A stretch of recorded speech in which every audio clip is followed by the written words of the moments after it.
Oke, halo semuanya. Pada kesempatan kali ini saya ingin menjelaskan sebuah konsep pada Udu yaitu reordering roles yang dapat kita lakukan pada modul inventory. Oke, langsung saja saya akan tunjukkan cara melakukan reordering roles. Oke, pertama-tama kita kunjungi modul inventory, kemudian kita cari pada submenu configuration reordering roles. Nah, di sini kita dapat menambahkan sebuah reordering roles untuk produk-produk tertentu. Misalkan kita buat di sini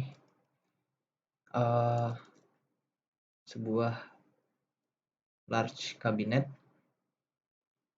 Nah, di sini kita set minimum kuantitinya 5 dan maksimum kuantitinya 10. Nah, ketika kita memiliki stok on hand sebanyak 3 atau kurang dari minimum quantity, maka kita secara otomatis melalui Udo akan disuggest untuk melakukan pengadaan atau procurement sebanyak 2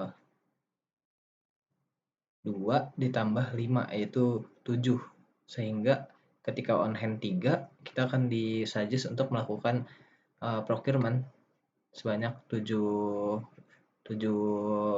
produk atau 7 unit sehingga menjadi sebanyak 10 atau maksimum quantity. Jadi nanti kita akan perlu melakukan procurement sebanyak 7 jika on hand kita terdapat sebanyak 3. Oke.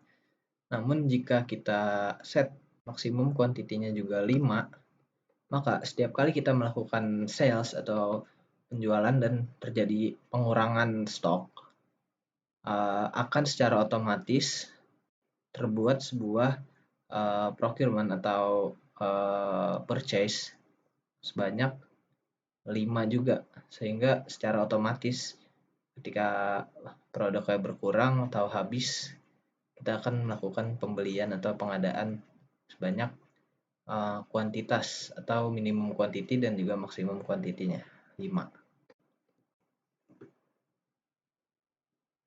Selanjutnya di sini ada juga kolom multiple quantity. Nah, jadi di sini ketika kita set maksimum 5, minimum quantity 5, sementara on hand kita 0, maka seperti sebelumnya saya katakan akan secara otomatis membuat sebuah order atau procurement sebanyak 5 karena minimumnya 5 dan maksimumnya 5. Dan on hand-nya 0. Jika on hand-nya 1, maka di sini akan menjadi melakukan procurement sebanyak 4. Karena multiple quantity-nya 1, maka hal tersebut dapat dilakukan. Namun jika saya ubah menjadi 7, maka kita tidak dapat melakukan hal yang sebelumnya dilakukan karena kita minimum untuk melakukan multiply atau pengadaannya itu sebanyak 7 unit. Jadi sebaiknya kita ganti saja multiply kuantitinya menjadi 1 agar lebih fleksibel ketika melakukan pengadaan untuk jumlah stok di produk large cabinet ini. Oke, sekian penjelasan dari saya mengenai reordering rules pada inventory Udo. Terima kasih.